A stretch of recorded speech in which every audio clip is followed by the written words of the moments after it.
Be ready. 5 seconds. Start.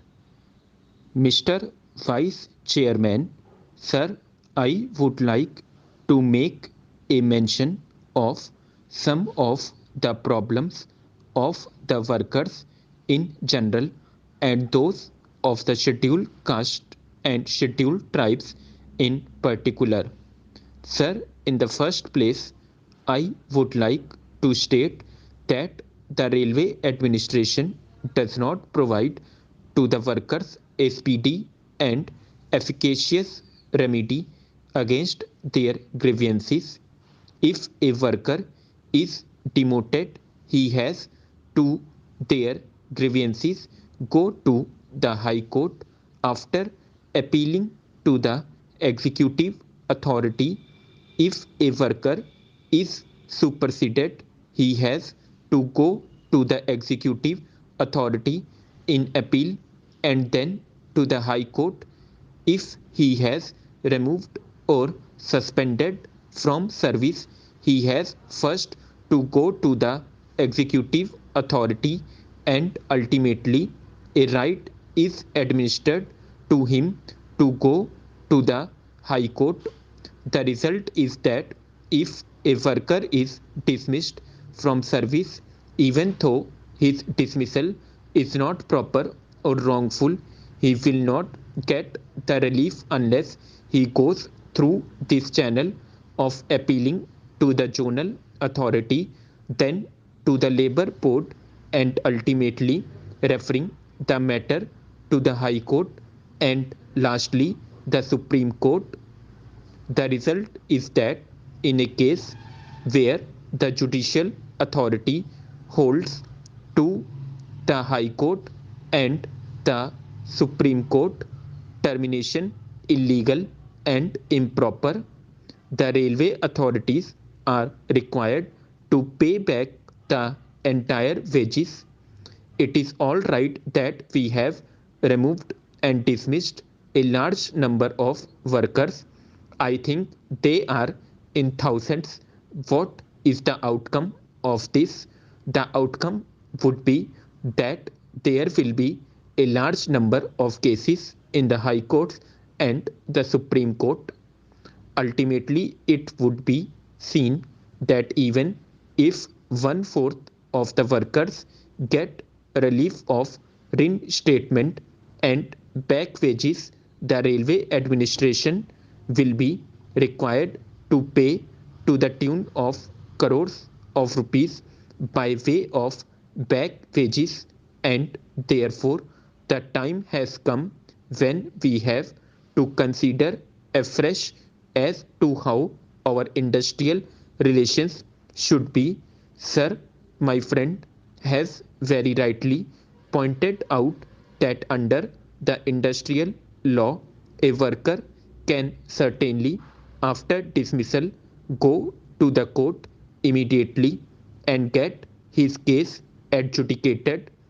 That forum is available and that remedy is available, but that is not so in the railways, and I cannot understand what difficulty there could be if you provided a forum for speedy and efficacious remedy.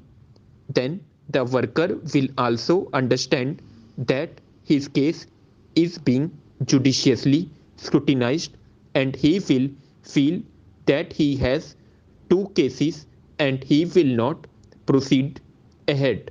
But when he spends 1 year or 2 years before the adjudicating authority, he knows, and the Honorable Minister would also agree with me that by and large the tendency is to uphold the order of the lower authorities, howsoever wrong, illegal, improper, and malified that order may be.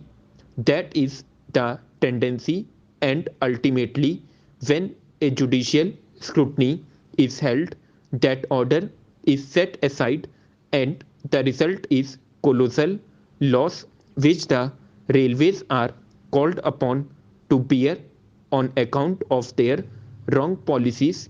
Therefore, my suggestion would be that it is high time to consider that the railway administration gave every worker a forum where he can seek the redress to worker, the railway administration, he can his grievances without much time being consumed in between, and in that way it will be beneficial both to the workers and to the railway administration, and therefore this should be done.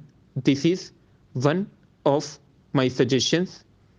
Secondly, sir, even though the railway administration has now taken a decision that all those who had participated in the strike but were not responsible for any sort of violent activities or sabotage or intimidation should be taken back in employment, I can say without being contradicted now that there are today hundreds of workers who have been removed from work and there is no charge against them, and that they have not done anything that would amount to intimidation or anything that would amount to doing something violent or involving violent action, but still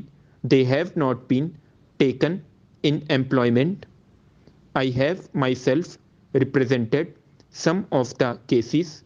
I cannot understand why they have not been taken in employment, and therefore, in all such cases, there has been inordinate delay in taking them back.